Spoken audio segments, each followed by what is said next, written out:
Very unfortunately, I have been hearing our ministers and leaders saying that Kukis and Meitei should talk to each other. Have you ever heard when the communal violence happens, Hindus and Muslims should talk to each other? It is the absorbing of the responsibility of the state. First, you should rein in the violence. Many of these Kuki armed groups under the SU, they have been propped up by Indian security forces, and unfortunately on media you see BJP entering into an understanding with them for them to get help to win elections. The dignity of the elected members, the authority of the assembly, everything has been subverted by this union government in collusion with their satraps who are running the show on their behalf in Imphal. This complete chaos is what we witness in the 75th year of the constitutions, on which we have given lectures and bhasans in this house as well. It is a reality that is happening in Manipur, but who cares?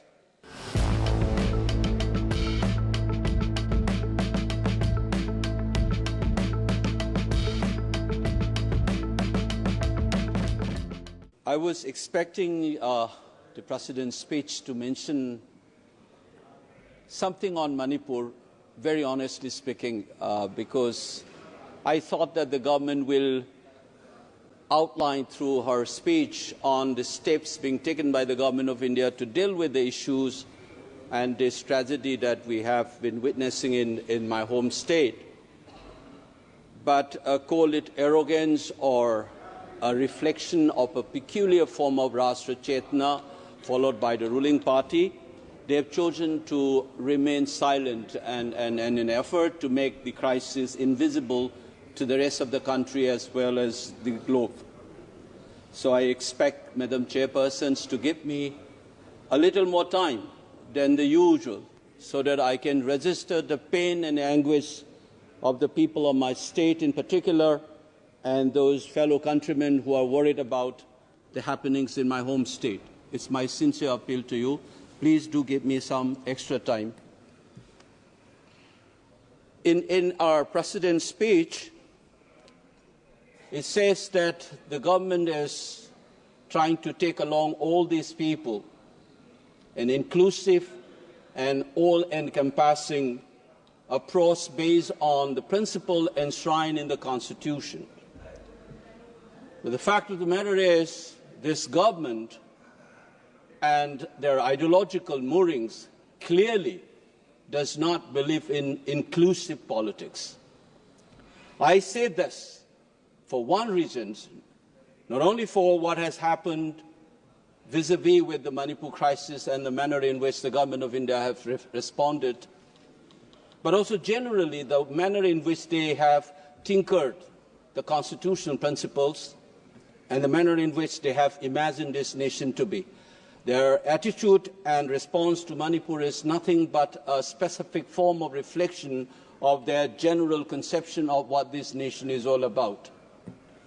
Then we start with a particular tinkering that this government has done, which we don't see. Babasaheb Ambedkar said, we have this document now, but how we inject flesh and blood to the soul to this document is what matters through our practice. What has been happening since the last 10 years? Like all liberal constitutions, we have this beautiful phrase in our preamble called "We the People." And this "We the People" is, like all liberal constitutions, conceptualize the population, the nation as a stratified population. But this government is pushing for a kind of an imagination of a nation which is cultural and organic in nature. When the Prime Minister took over in 2014, he has said on many occasions across many platforms in the West, in UK, UAE, Netherlands, or in various meetings in this country, he invoked a very familiar phrase that we have seen in the Nazi Germany's in 1920s and 1930s, Blut und Boden, blood and the soil. He said in his speech in Wembley, as well as in Netherlands or UAE or in my part of the world in Silchar, he says whether one should be giving emphasis on the color of the passport or the color of the blood or in our relation to the soil. These invocations of the blood and the soil is what the Nazis have shouted in the 1920s and 1930s. It is this conceptions of the people of this country leads to various exclusions. So there's no surprise that today we have a party which swear by nationalist ethos, and you have none of the members from the Muslim communities, which constitute 15% of the population. That is the reflection of that imagination of the nation. It is a similar kind of an exclusion that you have continued through your response to the crisis in Manipur. Allow me to cite 4 specific issues that tells you that the crisis in Manipur is not an isolated issue. Its gravity is such that it is a national crisis. Allow me to explain on 4 specific ways. Under the Indian Constitution, we have a state government and assembly, which has been reduced to a farce. We had the shortest assembly session in 2023 in August, which barely lasted less than half an hour. Instead of discussing on the crisis, the assembly was cut short. The government of Manipur openly claims that its power has been stripped by the union government. We don't know who is in charge of the state of Manipur. The leaders of the government in the state says that the police did not report to the Honorable CM and the Home Minister, to whom they are reporting then.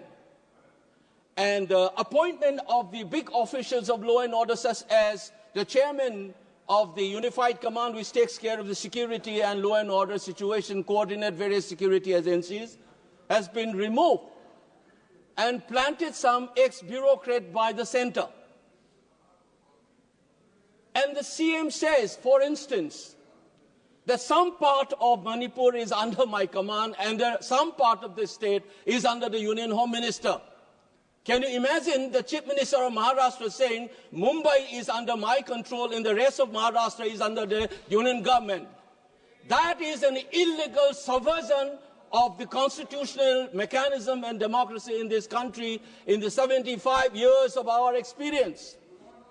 That is the subversions that we have experienced. We don't realize this. The Chief Minister ordered something. The Central Security Forces refused to obey the order.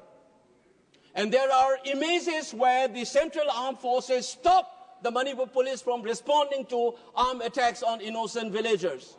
This complete chaos is what we witnessed in the 75th year of the constitutions, on which we have given lectures and bhashans in this house as well. It is a reality that is happening in Manipur, but who cares? You have sent in 60,000 plus troops, and under whose command those are working? If Article 355 or 365 has been invoked, where is the written documents? There's nothing of that kind. So it is an extra-constitutional subversion of the constitution of the country in a state called Manipur. Indian state has become nothing but a banana republic in the state of Manipur. Madam Chairperson, have you ever seen elected members being beaten up publicly in this country, and the country thinks that constitutional order is in order in Manipur? The dignity of the elected members, the authority of the assembly, everything has been subverted by this union government in collusion with their satraps who are running the show on their behalf in Imphal. Please keep in mind this is a complete subversion of a constitutional order on the 75th year of constitution. For Manipur, incidentally, this is not the first time. When the constitution was adopted 75 years ago, we had an assembly of our own and a constitutional monarchy, which was bulldozed on the 15th of October 1949. That insult should have been bygone be the bygone, and we should be looking forward. But this manner in which the crisis has been handled, and contemptuous manner in which this has not been talked about, even in our Honorable President's speech, is making you to remember that humiliation once more as we are trying to look forward. This is the most saddening and unfortunate part as we celebrate the Constitution's 75th year. Second example, When Baba Sahib Ambedkar was asked, which article in this constitution you think is the most important one, he points out Article 32 and said this is the soul and the heart of the constitution. In Manipur, you have a main. Please, madam, I have seen people getting more time. Please allow me to finish at least. Give me 2-3 more minutes. Article 32, habeas corpus, is one of the legal rights that the citizens have. But in the most secure place in Manipur called the Red Seal Divisions, the 57 Mountain Division, an army garrison, a civilian by the name Kamal Babu, Kamal Babu, disappeared without a trace. Since November, the defense minister kept quiet, the army chief kept quiet. How secure is the people of Manipur, even when you are not secure in the military garrisons? The biggest army headquarters in the state of Manipur, the 57 Mountain Division. Who will answer this? I'm elected by my people, and I'm supposed to voice in this house as a part of a democratic culture, as a part of a constitutional scheme of things. Now, how do I speak? People have been killed, children, women have been assaulted, but we have seen hostage taking. Women and children were not only being taken hostage, they were killed in cold-blooded in the most gruesome manner. In Jiribam, including an 8-month-old infant. It's a post-mortem report. It's a chilling reminder. There have been people killed in gruesome manners throughout this 21-month-old crisis, but never has this kind of a hostage taking and killing has happened. Now look at this. I am, as an MP, cannot go to some part of Manipur. Where is Article 90 free movement? People are not able to go. The chief minister himself cannot go to certain places. Some MLAs belonging to a tribal groups cannot come and attend the assemblies. And we think Article 19 is working in the state of Manipur, and we are celebrating 75th year of the Constitution. Where is Article 19? Madam Chairperson, there are still thousands and thousands of people are linguists in relief camps. Partition is a living reality in the state of Manipur, and we think the constitutional order is intact in the state of Manipur. Third point, very unfortunately, I have been hearing our ministers and leaders saying that Kukis and Meiteis should talk to each other. Have you ever heard when the communal violence happens, Hindus and Muslims should talk to each other? It is the absorbing of the responsibility of the state. First, you should rein in the violence. The authority of the Indian state has been challenged by armed groups. Many of them have been propped up by the Indian security agencies, as many observers have pointed out. Many of these Kuki armed groups under the SU, they have been propped up by Indian security forces, and unfortunately on media you see BJP entering into an understanding with them for them to get help to win elections. Now they are playing havoc. They are running wild. Similarly, in the valley areas, there are armed groups which is reportedly nurtured by political leadership from your party. And this is where you wanted to keep silent. You don't want the rest of the country to know about this. And insist as if, like the Britishers had done, Hindus and Muslim conflict in India is a product of a colonial process. It is not inherent in our country.